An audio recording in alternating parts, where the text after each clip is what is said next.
The Lord's Sermons, Sermon 26, John 14:23. The Lord and His Children. Revealed to Gottfried Meyerhofer, March 24th, 1872. Spoken by Pascal.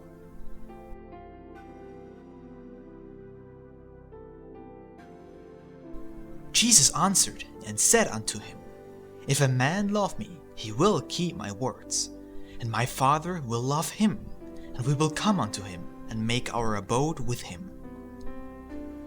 Thus says the Lord. A few words will suffice to explain this verse, for it is quite natural that a man, having an affection for somebody else, who is in a higher position and wiser, will do everything possible to gain the esteem and love of his higher-ranking friend or master. He will seek to prove his affection and love through acting in accordance with his higher-ranking friends' or teachers' instructions and advice. If this is the case, the affection of the one will be required by the other's love.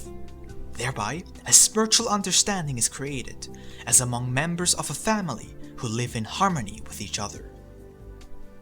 That is the approximate meaning of these words I once spoke to my disciples, and which were an admonition to adhere to the once chosen path also after I had gone, when a visible influence through my words and deeds was no longer possible, and to keep my word and live accordingly out of love for me.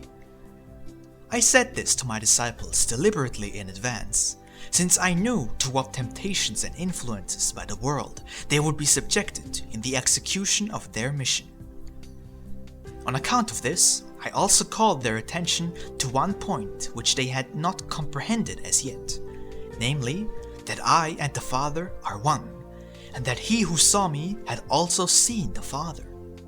For, as already mentioned, in an earlier text interpretation, their thinking was still too human.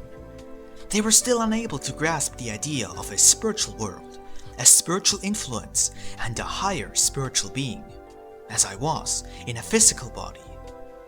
Sometimes they did believe that they had correctly understood this concept, but this conviction did not last. Whenever it was in danger of being entirely lost, I had to revive it and once more stir it up in the hearts, particularly during the time when the last moments were approaching, moments which were the most bitter for me and dealt them a very hard blow, since what was happening before their eyes they would never have thought possible. Therefore, I promised them a comforter and made the thought of the loss of my visible person as bearable as possible to them. What I then said to my disciples is also valid for the future for all those who, likewise, take the right path of faith and love.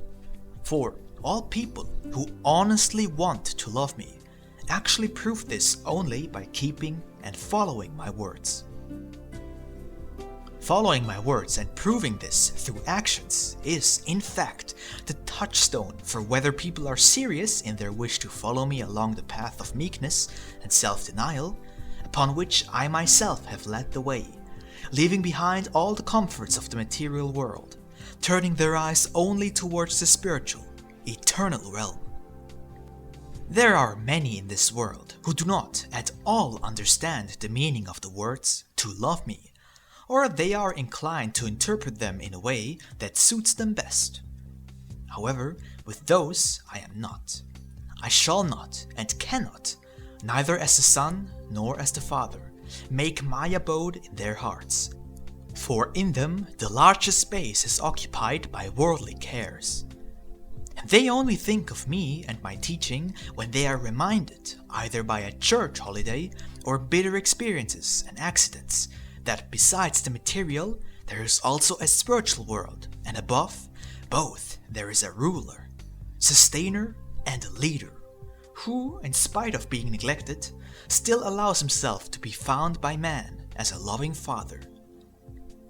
To such people, who barely suffer me to walk alongside their worldly affairs, I cannot fulfill the promise to make my abode in their hearts, for they do not love me the way their love for me should be, because I only want their best and give them good advice through my word. they have a kind of benevolence for my teaching and for my person, still with an element of doubt as to whether I, as a person, really exist. Therefore, to give themselves entirely to me and submit in everything to me and my ordinances. That far they do not want to extend their love, for then they would have to renounce many worldly pleasures and enjoyments, which, in their opinion, could not be done, since one is living in this world and has to live with it. These people, and there are millions of them, have still to cover a long road of bitter experiences until they will come to understand that, so to speak, casting glamorous eyes at me is of no value and use, but that one either must surrender to me completely or fall to the world. They will seek rest and peace everywhere, and they will blame everything, me, nature, circumstances, or fate, as they call it. But they will never recognize themselves as the cause of their own misfortune.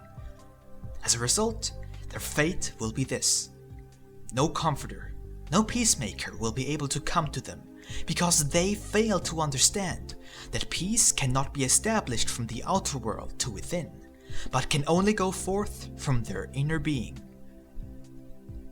When you see the world getting more and more wicked and evil, when people keep becoming more dissatisfied and discontent, more cruel and selfish, the reason for this is that no one recognizes the true road to peace and contentment anymore, namely, complete submission to my guidance. The longer this hunt for transient worldly possessions and influential positions continues, the more do people stray from the actual source of all the better virtues, and even the concept love is known to them only insofar as it refers to earthly enjoyments, after which they chase impetuously to obtain them at any cost.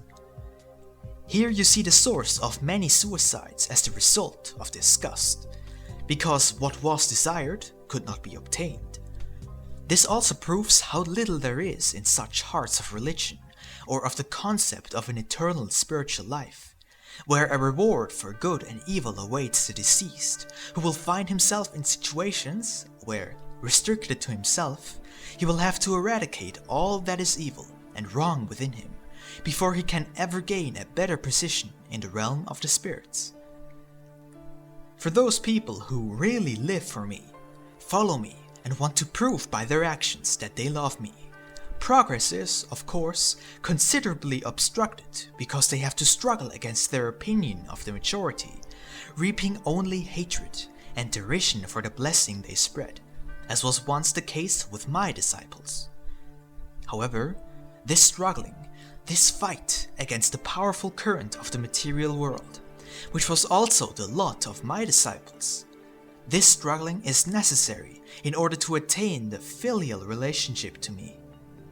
For if it were not God, the Supreme Being, who wants to educate you to become His children, by human standards and requirements, it would be sufficient to live as the great majority of people do.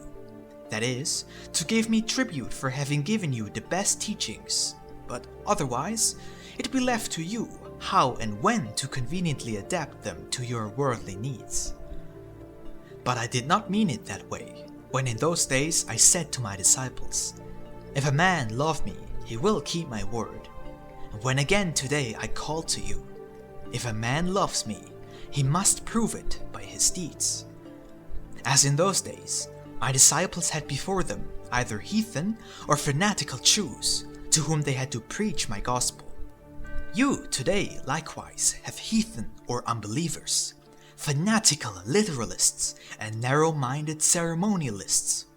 The former do not believe in anything, because it suits them that way, and the latter believe to have done everything they owe me by keeping their religious ceremonial. As I once promised my disciples to send them the Comforter that would lead and guide them when they met only difficulties and obstacles everywhere, it will also happen now with those who love me in the truest sense and want to keep my word. If this were not the promise of God, who wants to reward men abundantly for all they have endured, It might be excusable if even the most zealous failed in their mission and lost every hope to save even a small part of humanity from complete perdition. But since I, as Creator, Lord and Father, am holding in my hands the reins of the entire world, I shall, as I once promised my disciples, make my abode with those who love me and obey my word. That is, I shall be their counselor and guide. I shall lead those mature souls to them who have been made pliable through severe blows, have tasted the transitoriness of the world, and who are now longing for something better. I shall increasingly fortify my present disciples in their faith and firm trust in my providence, and by dwelling in their hearts, compensate them for everything they must suffer because of me and my teaching, so that they, in the midst of the sad confusion of all the human passions, may retain their clear perspective and not lose sight of the object of their mission. Therefore, do follow my words and teaching persistently. Do you know why I, myself, communicate to you my will through my servants and scribes? The reason why my direct messages have been flowing more abundantly during the past few years than they did in former times, and why I am giving you so much bread from the heavens, as has not happened since I lived on earth, is the fact that the time is now approaching when the world will reach its culmination in erring and deviation from my original creational purpose. Lest all men be lost, I have ordained, and this is required for my second coming, that from now on my word and teaching shall be given to a few in an unadulterated form, as I once gave to my disciples, not veiled as in the prophets, but as clear and comprehensible as my disciples once taught it to the people. In those days, the spreading of my teaching was more difficult, but today, through the invention of the art of printing, the spreading of my teaching is by far easier, so that the brilliance of my eternal light of love and grace can be carried to wherever the darkness of the worldly power threatens to assert itself. Now I will open the eyes of the unbelievers and explain to the literalists the true meaning of the Bible, so that nobody can use the excuse that he had not known the truth and could blame me, whilst he alone is to blame. Therefore, be strong, you few who, scattered throughout the centuries, are still keeping my pearls in your hearts. Put your trust in me. I dwell near and within you, and I shall guide you and stand by you as long as you love me and keep my word. Through many communications I have revealed to you everything, myself, my creation, and man's relationship to both. For you, there is no excuse that you had not known it. Only some of you do not yet grasp the deepest spiritual meaning of my word. But I shall send my Comforter and Holy Spirit in the form of bitter experiences and doubts, in order to remove also this last dark side from the hearts of those devoted to me.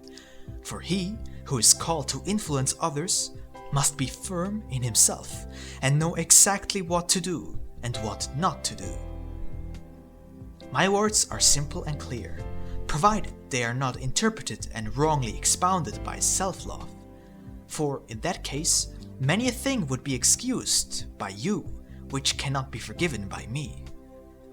Therefore, test yourselves carefully. Consider this: I do not make sport of you, and you do not want to deal with me only once in a while when it suits you. Life is earnest, and my cause is sacred. Behind this fleeting, deceptive earthly life, there is an eternal, true life, in which no subterfuge, no excuses can or will be valid, for it is the kingdom of the true God, who knows only one truth and the love of it.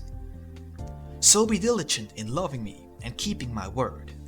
Thereby you are rendering yourselves the greatest service, for through this love you gain the calm consciousness of the noble deed, and the better precision and easier progress in the beyond.